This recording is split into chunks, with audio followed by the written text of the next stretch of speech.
Ito talaga good news to. No? Hindi kasi for... Ano sabi?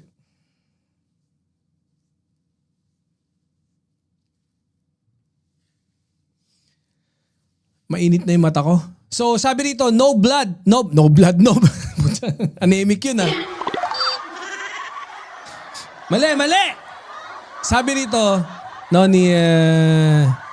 I think it was Secretary John Vic Remulla ang nagsabi nito. Sabi rito ni John Vic, no, iginiit ng Department of the Interior and Local... Ulit, lakihan natin. Sabi rito, iginiit ni Department of Interior and Local Government, DILG Secretary John Vic Remulla, na wala silang samaan ng loob ng dating Philippine National Police Chief at ngayon Metropolitan Manila Development Authority General Manager Nicolas Torre. Ito ay sa kabila ng kontrobersyal na pagsibak noon kay Torre sa ginawang balasan sa PNP. Kinongratulate ko siya lalo na nung na-appoint siya sa MMDA. Ako ang tumawag sa kanya para i-process yung optional retirement niya. Nagpasalamat sa akin. Ako ang kumuha ng lahat ng clearance niya, so all is in the past. Ayun, yan, maganda pagka wala samahan ng loob, ano? Di ba? Totoo naman, maganda naman eh. Di ba, Boss Anz Sobera? Sabi ni, ay, Tita May daw, saan na yung ano natin? Hindi pwedeng walang darna dito pagka ganyan, pagka dyan si Tita May daw. Ang pogi ko ngayon, no, Tita May? Tingnan mo. Parang ano eh. Parang Brad Pitt, no?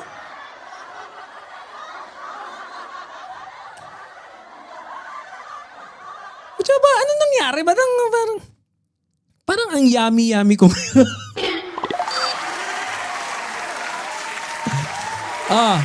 Sabi ni Tita May doon, silent lang ako. Dapat cooking baon for my son. Pareho, bunganga niya at si Trixie nagutom na. Mr. President!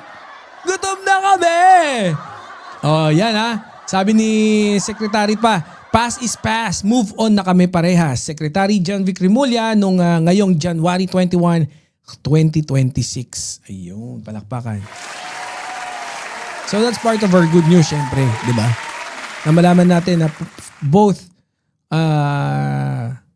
personalities na kung saan is parehas naman maka-administrasyon ay magkasundo, no? Although there's no claim na medyo ano sila, so okay na yan. So punta tayo dito sa ating susunod. Ay. Dito ako, tawan-tawa ako dito. Ayan kasi, oh. Kasi na, oh yan. Oh. Ma'am Viola. Ayan sabi, Boss Sessions Blue. The many faces of Rodante Marcoleta. Si Marcoleta, kanina, kagaya na sabi ko dun sa Birahan PH, no? Si Marcoleta, kamukha niya talaga yung ano, yung, ang itsura niya. Alam niyo yung kamay, pagka kunyari nababad sa tubig, tas yung kulukulubot. Nag-swimming kami nung isang araw eh. Nababad yung kamay ko sa tubig eh. Kulukulubot na gano'n. Sabi ko, ba't parang kamukha ni Marcoleta yung Sabi ko po, Marcoleta, is that you? Sabi ko, puta, God damn it. Oh, to. Isa pa, no? Sabi rito, si Duterte walang napakulong. Sabi, eto, I think although nakita ko kasi kay Kuya JDV, no? Biggest fish na ipinakulong ni PBBM IC, Digongski. Although, medyo matagal-tagal na to, pero I think it's really good to mention kasi, di ba, nasabi ko na rin to eh, si Duterte walang napakulong ever na big fish na corrupt o drug lord.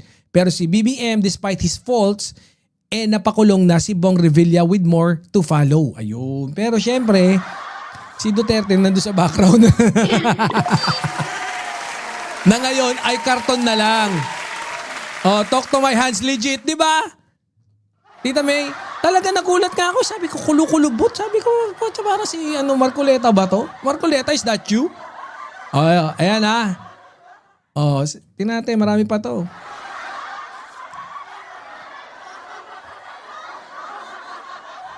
Sabi dito, sabi ng idol ni Tita May Jones, ang pinatunguhan ng Minority Report ay ang taong bayan. Ang mamamayang Pilipino ay hindi basurahan kahit papaulit-ulit ng tinatakpan at binababoy.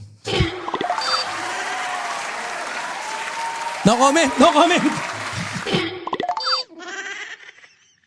Ano nangyari? Ewan ko kung ba't niya nasabi yun Hindi, it's not for me to discuss.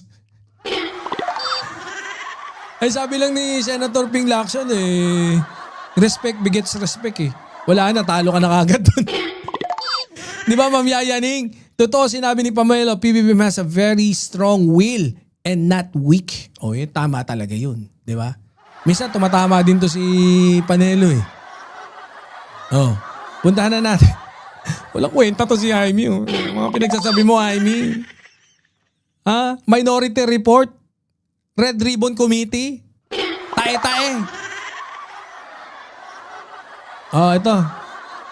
Sabi rito naman ni ano ba pangalan ni si Jude Asidre, si Congressman Jude. Ito ano sabi? This is it. Sabi pala to ni Ma'am Sen. Nakuha ko kay Ma'am Sen. Suportahan niyo si Ma'am Sen Danga. Sabi rito, this is it, citizen, simple mathematics. Ang majority ng House of Representatives suportado pa rin ang ating Pangulong Bongbong Marcos Jr. Tama si Representative Jude Asidre ng Tingog Party List kung sino man ang may balak maghain ng impeachment laban sa presidente ay mahihirapan. Kasi bukod sa mahihirapan silang makakuha ng numero, ito ay baseless at walang basihan. Bad news sa tuta ng mga Duterte, suportado pa rin ng mayorya ng House of Representatives ang ating minamahal na Pangulong Bongbong Marcos Jr. Palakpakan.